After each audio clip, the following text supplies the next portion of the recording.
हरिताली का व्रत कथा पूजा सामग्री तो नहीं बोला ना है, ठीक है। हरिताली का तीज, तीजों का व्रत कब और क्यों? हरिताली का तीज यह प्रसिद्ध व्रत भादों के शुक्ल पक्ष में तृतीया को किया जाता है। तृतीया तिथि को किए जाने के कारण स्त्रियों में यह व्रत अधिकतर तीजों नाम से जाना जाता है। कुंवारी लड़कियों में यह व्रत इच्छित वर पाने की आशा से तथा विवाहित स्त्री सुहाग की रक्षा और पति सुख की कामना करके रहती हैं। प्राचीन काल से चल रही मान्यता है कि इस व्रत को करने वाली स्त्रियां पार्वती के समान सुखपूर्वक जीवन यापन करके शिवलोक को प्राप्त होती है। हरिताली का व्रत का विधान। व्रत करने वाला व्यक्ति सूर्योदय के पहले उठे और भगवान शंकर जी का स्मरण करे, फिर नित्य कर्मों से निवृत्त होकर के शिवालय में जाए जहाँ पूजन करना हो और कथा पढ़नी अथवा सुननी हो। यदि हो सके तो शिव मंदिर में शिव पार्वती पूजन के लिए केले के वृंदनवाल इत्यादि अनेक मालाओं से सुसज्जित एक सुंदर मंडप तैयार कर ले। सुहाग चाहने वाली स्त्री को शंकर पार्वती की बालू रेत की प्रतिमा बनाकर के इसे मंडप में स्थापित कर पूजा करनी चाहिए। पूजा में शिव पार्वती से संबंधित कोई भी स्त्रोत अथवा शिव चालीसा का पाठ कर सकते हैं। तत्पश्चात एक चित्र से नीचे लिखी कथा पढ़े। हरिताली का तीज, तीजों की कथा। जिनके दिव्य केशों पर मंदार आंख के पुष्पों की माला शोभा देती है और जिन भगवान शंकर के मस्तक पर चंद्र और कंठ में मुंडों की माला पड़ी हुई है, जो माता पार्वती दिव्य वस्त्रों से तथा भगवान शंकर दिगंबर वेश धारण किए हैं, उन दोनों भवानी शंकर को नमस्कार करता हूँ। कैलाश पर्वत के सुंदर शिखर पर माता पार्वती जी ने श्री महादेव जी से पूछा, हे महेश्वर, मुझसे आप वह गुप्त से गुप्त वार्ता कहिए जो सबके लिए सब धर्मों से भी सरल तथा महान फल देने वाली हो।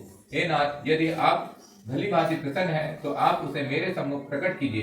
हे जगन्नाथ, आप आदि मध्य और अंत रहित है, आपकी माया का कोई पार नहीं है। आपको मैंने किस भांति प्राप्त किया है? कौन से व्रत तप या दान के पुण्य फल से आप मुझको वर रूप में मिले?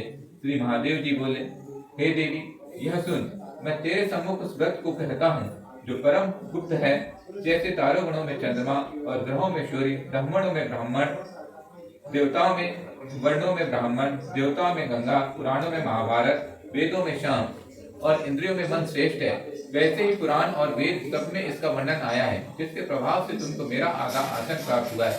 हे प्रिय, उसी का मैं तुमसे वर्णन करता हूँ। सुनो। भाद्रपद भादो मास के शुक्ल पक्ष के हस्त नक्षत्र संयुक्त तृतीया तीज के दिन इस व्रत का अनुष्ठान करने से सब पापों का नाश हो जाता है। तुमने पहले हिमालय पर्वत पर इसी महान व्रत को किया था जो मैं तुम्हें सुनाता हूँ। पार्वती जी बोले, हे प्रभु, इस व्रत को मैंने किस लिए किया था, यह मुझे सुनने की इच्छा है, सो कृपा करके कहिए। शंकर जी बोले, आर्यवत में हिमालय नामक एक महान पर्वत है, जहाँ अनेक प्रकार की भूमि अनेक प्रकार के वृक्षों से सुशोभित है, जो सदैव बर्फ से ढके हुए तथा गंगा की कलकल ध्वनि से शब्दायमान रहता है। हे पार्वती जी, तुमने बाल्यकाल में ही उसी स्थान पर परम तप किया था और 12 साल तक नीचे को मुख करके धूम्रपान ही किया था। तब फिर 64 वर्ष तक तुमने बेल के सूखे पत्तों का भोजन करके ही तप किया और माघ के महीने में जल में रहकर तथा वैशाख मास में अग्नि में प्रवेश करके तप किया। श्रावण के महीने में बाहर खुले में निवास कर अन्न त्याग कर तप करती रही। तुम्हारे उस कष्ट को देखकर तुम्हारे पिता को बड़ी चिंता हुई। वे चिंतातुर होकर सोचने लगे कि मैं इस कन्या की किससे शादी करूं। इस अवसर पर देवयोग से ब्रह्मा जी के पुत्र नारद जी वहां आए। देवर्षि नारद ने तुम शैलपुत्री को देखा। तुम्हारे पिता हिमवान ने देवर्षि को अर्घ पद आसन देकर सम्मान सहित बिठाया और कहा, हे मुनीश्वर, आपने यहाँ तक आने का कष्ट कैसे किया, कहिए क्या आज्ञा है? नारद जी बोले, हे गिरिराज, मैं विष्णु भगवान का भेजा हुआ यहाँ आया हूँ। तुम मेरी बात सुनो। आप अपनी कन्या को उत्तम वर को दान करें। ब्रह्मा, इंद्र, शिव आदि देवताओं में विष्णु भगवान के समान कोई भी उत्तम नहीं है, इसलिए मेरे मत से आप अपनी कन्या का दान भगवान विष्णु को ही दें। हिमवान बोले, यदि भगवान वसुदेव स्वयं ही कन्या को ग्रहण करना चाहते हैं और इस कार्य के लिए आपका आगमन हुआ है तो यह मेरे लिए गौरव की बात है, मैं अवश्य उन्हें ही दूंगा। हिमवान का यह आश्वासन सुनते ही देवर्षि नारद जी आकाश में अंतर्धान हो गए और शंख, चक्र, गदा, पद्म एवं पीतांबरधारी भगवान विष्णु के पास पहुंचे। नारद जी ने हाथ जोड़कर भगवान विष्णु से कहा, प्रभु, आपका विवाह कार्य निश्चित हो गया। इधर हिमवान ने पार्वती जी से प्रसन्नता पूर्वक कहा, हे पुत्री, मैंने तुमको गरुड़ ध्वज भगवान विष्णु को अर्पण कर दिया है। पिता के इन वाक्यों को सुनते ही पार्वती जी अपनी सहेली के घर गई और पृथ्वी पर गिरकर अत्यंत दुखित होकर विलाप करने लगी। उनको विलाप करते हुए देखकर सखी बोली, हे देवी, तुम किस कारण से दुख पाती हो, मुझे बताओ, मैं अवश्य तुम्हारी इच्छा पूर्ण करूंगी। पार्वती बोली, हे सखी सुन, मेरी जो मन की अभिलाषा है सुनाती हूँ। मैं श्री महादेव जी को वरण करना चाहती हूँ। मेरे इस कार्य को पिताजी ने बिगाड़ना चाहा है, इसलिए मैं निसंदेह इस शरीर का त्याग करूंगी। पार्वती के इन वचनों को सुनकर सखी ने कहा, हे देवी, जिस वन को तुम्हारे पिताजी ने ना देखा हो, तुम वहां चली जाओ। तब हे देवी पार्वती, तुम अपनी सखी का यह वचन सुन ऐसे ही वन को चली गई। पिता हिमवान ने तुमको घर पर न पाकर सोचा कि मेरी पुत्री को कोई देव, दानव अथवा किन्नर हरण करके ले गया है। मैंने नारद जी को वचन दिया था कि मैं पुत्री का गरुध्वज भगवान के साथ वरण करूंगा। हाय, अब यह सब कैसे पूरा होगा? ऐसा सोचकर वे बहुत चिंतातुर मूर्छित हो गए। तब सब लोग हाहाकार करते हुए दौड़े और मूर्छा दूर होकर गिरिराज से बोले कि हमें अब अपनी मूर्छा का कारण बताओ। हिमवान बोले, मेरे दुख का कारण यह है कि मेरी रत्न रूपी कन्या को कोई हरण कर ले गया है।